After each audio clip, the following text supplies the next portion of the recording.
Dialogue should be a habit, not an intervention. Dialogue should be a habit, not an intervention. I'm going to say something, and if it applies to you, I want you to clap.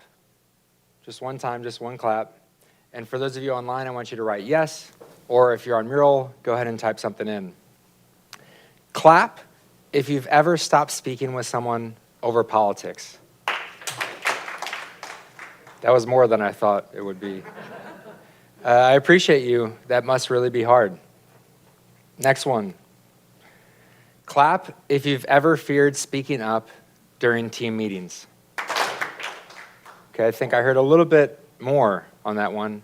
And with those claps, I'm just thinking about all the lost ideas, all the tension that you might feel during those meetings, and really the fact that these organizations might not be optimized to work how they should work because the best ideas are probably in that room.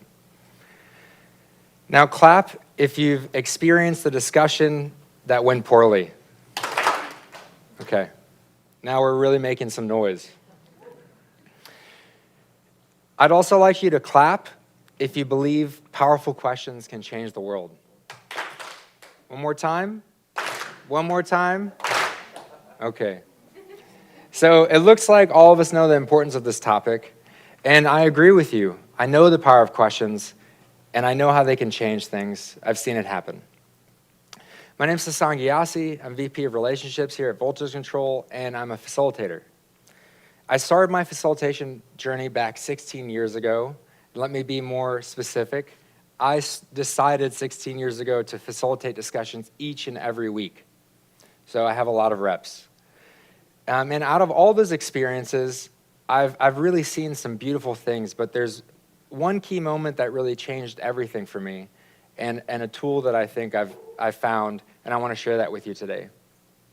And there's no better way for me to do that than to talk to you about the time when I had a little bit less gray hair, and I was a young kid at the University of North Carolina. So that's me. As an 18-year-old, I raised my hand to volunteer with a group of students that were going to facilitate discussions with other students. And the professors in charge didn't really give us really strict guidelines, something about having people talk, being in the room together, that just that in itself would be helpful. And they told us, make it happen. And so I had these loose parameters about what I was to do. One of the first ideas I had as a budding facilitator was that I would come up with really great starting questions. It was about me. I would go each week, I would look up current events, I would think of the best questions to ask, and I knew that they were going to be awesome. I knew that people would love them. Just like my favorite professors did each week, right? Well, time would come, I'd ask my question, a few brave people would speak up, and then it would be crickets. And we all know how that feels, pulling teeth through these discussions. One day, out of frustration, I was like, they can write the questions, and then they can vote on the question, and then it's off my shoulders. And I didn't really know what was going to happen, but it worked. It actually worked. So the discussions were better, people were more engaged, questions led to more questions, and suddenly there was all these sparks and all this different stuff that was happening. I was feeling good, right? I had the stress of that off my shoulders. People were able to throw in those ideas and discuss on their own, and participants in groups that I was leading were giving feedback. They were writing them in like, why don't we do this more? This was amazing. Can I lead these? And my professor was like, what are you doing with these groups anyways, right? Are you paying them to say this stuff, or what's going on? So when she figured out what I was doing, she had me teach what I was doing to the rest of the students. It was pretty easy, right? People just anonymously write down questions, facilitator reads it off, we vote.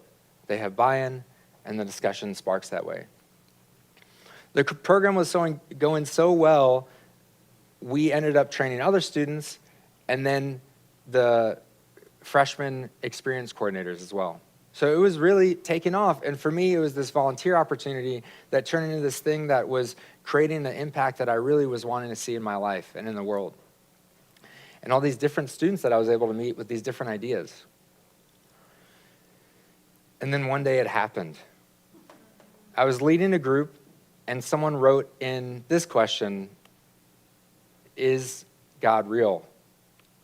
And then the group voted on that question to start with, is God real?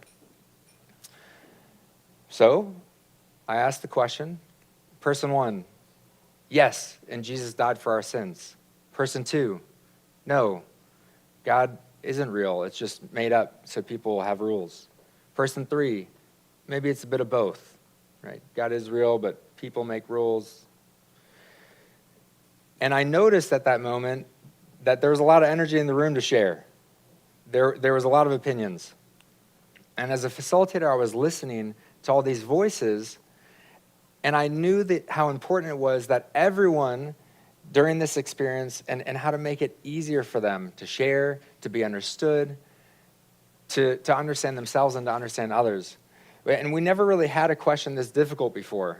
Like it was really the time to figure this out. And so I was running through all these different ideas in my head of what to do, and I kind of thought, well, this initial question is tough. So maybe I should take them on a bit of a path, make it easier for them to kind of get into this together and help them see their commonalities.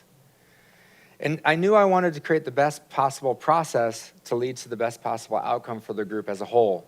I also knew that I wanted to help that shift happen, and that it wasn't about them. It wasn't about me. It was about them. And what I wanted to do was to get people in the room to see their commonality and what they shared. And for me, it looked like this. So we started with that question, is there a God? That's when all the energy happened. But this wasn't enough. We needed more to dive in so that they could elaborate and understand some other points of interest that they might share. So can you elaborate is the next question I asked. And this actually turned up the heat. There was 2 people that were getting really angry with each other. And I don't know if you guys know what cornbread is, but one of the guys was a real big guy. All right, he ate his cornbread. All right, in North Carolina, that's what we would say. And he was getting red in his face.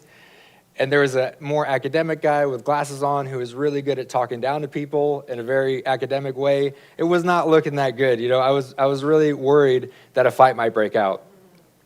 But I didn't want to ask them to stop because I thought that at least they could have that conversation in a managed environment as opposed to it being outside somewhere else. And I wanted that tension to take place so that they can work through it together. So I asked a question to kind of calm things down. I asked them a really boring question. What is the textbook definition of religion? And that let everyone move from their head, from their heart to their head. And it brought the temperature down. And as they were talking, I myself got curious, like where does this real strong belief come from about God? I mean, did they wake up one day and at 3 years old and decide that Jesus was real? Did the person that was atheist find out about the club on campus? Whatever their beliefs are, it's all fine. Just where did they come from? You know, where did they originate from? And so I asked that question, where does your belief come from? Person 1, myself. I'm my own person. I make my own decisions.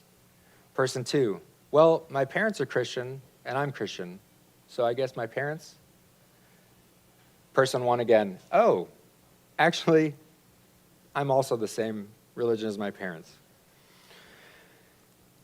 And there was this interesting callback, right, to that first question that we asked where everyone really was holding strong in their beliefs and kind of let them see a different line of thinking along those lines. And this new connection about parents and how that connected with their belief system. And it made it a little bit easier for them to all come together. And it was a really big turning point. I looked around and people were like, wait a minute, that's true for me too. So the whole group had this moment. I mean, for 45 minutes they dug in and they were really strong, okay? And we all know how that question would turn out. And now they had this epiphany and this new way of thinking of things. And while they did have faith in a specific way, they also understood that there's maybe a commonality there and a shared pathway that they found. And as time started winding down, I was a little bit worried, right? Like, this discussion did not go smoothly. I mean, they were really about to fight at some point in time. I did my best. I was kind of stumbling. There was high emotions. These two were about to fight. And then I ended the session, and then they clapped. And I was like, whoa, no one ever clapped before, you know? And then when the session ended, we stood up to leave. They came up and they shook my hand. I mean, these were other students, right? I was a student. That's not what we really do typically. And on top of that, a lot of them, I think, were there because it was an extra credit assignment or something, right? They were forced to be there. So that's when the Epiphany question method was born that I created. This trail of questions that allows people to come to softer understandings and gives them time to understand and be understood at the same moment. It eases people into ideas. It facilitates behavioral change and innovation. I've taken this method with me into boardrooms, conflict resolution situations, debriefs, and I often use it as the starting point for decision-making processes. There's all sorts of ways you can use it. And for those of you that are interested, I did a long session yesterday, but this is how it works. So you start with that question. This is where the magic happens, when you let people vote and choose their own path. Then we listen. I mean, we really listen as facilitators. We try our best to hear what's in the room, and we do our best to be neutral and not really put ourselves into it too much. We sit back and we have that chance to observe. Then we find a pattern. Maybe everyone loves barbecue. I mean, that's possible. Or you might see polarization, right, on certain issues. It could be that people aren't thinking outside of the box. Whatever pattern you see, it'll develop organically in the process. It'll be emergent, and you'll find a way to work with it. Whatever it is, take a step back and see how it's unfolding. And then you pick something that stands out to you. In the example I gave, it was the fact that people had this really strong belief, but it wasn't so clear where it came from. And I had my own curiosity about that. And so this all depends on who you are and what you're pulled to. And my recommendation is, don't overthink it, go with it, okay? Don't stifle yourself. And then you're gonna ask a question, right? Just like we did, and move people along that journey. Then you'll repeat. So listen, find a pattern, pick something, ask a question. And you keep repeating that. There are some best practices that I want to share with you. It's tailored to what the audience says. So this is, again, all about them. Don't bring in outside ideas. It's who's in the room. They have to be able to grapple with it on their own, right? It's not about your opinion either. It's about them. Next, your questions will never be perfect. After 16 years of doing this, there are some times that people just say, that was a stupid question. I'd rather ask this. That's fine. That's great. That means that group is coming together in a way and taking ownership of their experience, and they actually feel safe enough and brave enough to do that. That means you did a wonderful job.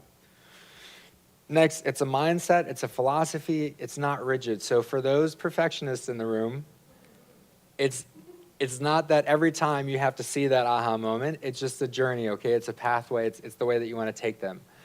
You're not going to get a star if you get it right? Just work with it. It's about uncovering assumptions, both the group's and your own. So you should also be open to those moments.